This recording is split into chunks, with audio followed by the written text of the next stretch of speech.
रस्त्याच्या मध्यभागी महफिल आणि वाढदिवस साजरा करताना कायद्याचे उघडपणे उल्लंघन, ना पोलिसांची भीती ना कायद्याचा धाक। टेबलावर एक नाही तर 4 केक सजलेले होते। वाढदिवस साजरा करणारा मुलगा चाकूने नव्हे तर तलवारीने सर्व केक कापतो।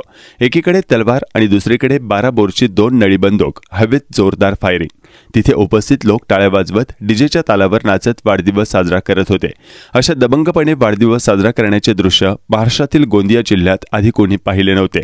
तलवारीने केक कापून हवेत गोळ्या झाडण्याचा हा व्हिडिओ 9 सप्टेंबर रोजी व्हायरल झाला।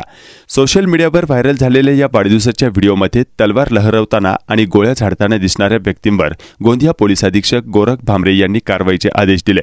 त्यानंतर 17 सप्टेंबर रोजी स्थानिक गुन्हे शाखेच्या टीमने या प्रकरणात 3 जणांना अटक करून वाढदिवसाच्या जल्लोषात वापरलेली बंदूक आणि तलवार जप्त केली आणि आरोपींना आता गजाआड करण्यात आला। वरिष्ठ अधिकाऱ्यांचे आदेश मिळताच गुन्हे शाखेचे पोलीस निरीक्षक दिनेश लबडे यांच्या मार्गदर्शनाखाली व्हायरल व्हिडिओची सत्यता तपासण्यात आली। यात असे आढळले की हा दबंगपणाचा प्रकार गोंदिया तालुक्यातील घिवारी गावाचा आहे। 8 सप्टेंबर रोजी वाढदिवसाच्या जल्लोषात एका माजी सैनिकाने जोरदार फायरिंग केले आणि वाढदिवस साजरा करणाऱ्या मुलाच्या मित्रालाही बंदूक देऊन गोळ्या झाडायला सांगितले।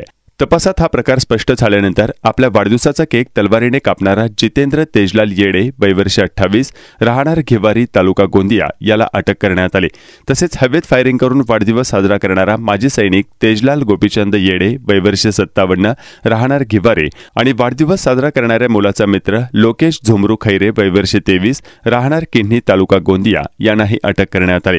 त्यांच्यावर भारतीय शस्त्र कायद्याचे कलम 3(4)25 आर्म ऍक्ट अंतर्गत रावणवाडी पोलीस ठाण्यात गुन्हा दाखल करण्यात आला आहे। हा प्रकार एखाद्या चित्रपटातील सीन सारखा होता, जिथे जोरदार फायरिंग झाले आणि मग तलवारीने केक कापण्यात आला।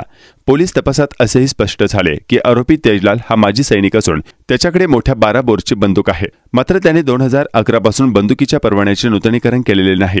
तरीही त्याने आपल्या मुलाचा वाढदिवस वेळी बंदुकीने हवेत फायरिंग करून बेकायदेशीर कृती केली। सध्या पोलिसांनी बंदूक आणि या प्रकरणाचा पुढील तपास सुरू आहे।